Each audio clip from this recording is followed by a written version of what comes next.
जाय बिजाथिया मेगन खाना जायो बै बिजाथिया जेबो नुवा आरो जाय राजखान्थि हान्जाया मेगन खाना जायो बै राजखान्थि हान्जाया जेबो नुवा। दिनै बिश्वजित दैमारिया मेगन खाना मानोना बे तामुलपुरावनो गैया। बिथाङाथ' तामुलपुरनि मानसि नङा, बिथाङा तामुलपुरनि मानसि नङा, बिथांखौ दिल्लीनिफ्रायसो बेयाव केन्डिडेट देखायहरदों। बिथाङा दिनै तामुलपुराव अबाव नुनो? दिनै बिथाङा आं बेखायनो खावलायनो लुगैदों, बुंनो लुगैदों बिथांखौ 2001 मायथाइयाव बिथाङा एमएलए हिसाबै सायख'जादोंमोन।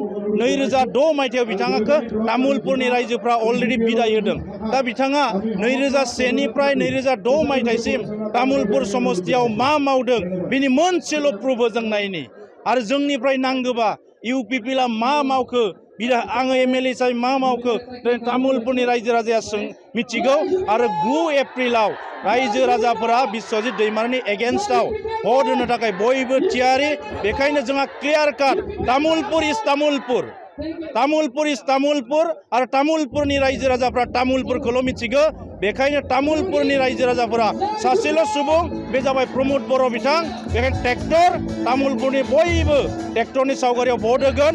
दा बिजेपिया दिनैहाय बे तामुलपुरनि थाखाय जेबो सिन्था खालामाखै। बिश्वजित दैमारिया तामुलपुरनि मानसि नङा, बिथाङा अलरेडि आउट जाखाबाय। दिनै बिथाङा मोजां खामानि मावदोंबा पानेरियाव मानो टिकेट मोनाखै, गावनि न' गरायसराव मानो टिकेट मोनाखै?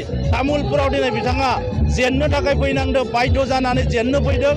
दा बेखायनो तामुलपुरनि रायजो राजा बयखौबो खावलायबाय, बयबो 9 एप्रिलाव प्रमोद बर' बिथांनो थाखाय ट्रेक्टरनि सावगारियाव भट होनांगौ। आरो बिजेपिनि बे थगायनाय जि बाथ्राफोर, बे बाथ्राफ्राव जोंहा थांनांगौ, फासिनांगौ बाथ्रा गैया। जों दिनै तामुलपुरखौ मोजां मोनो आरो तामुलपुरनि मोजां मोननायनि थाखायनो इउपिपिएलनो भट होनांगौ। आं बेखिनि खावलायबाय।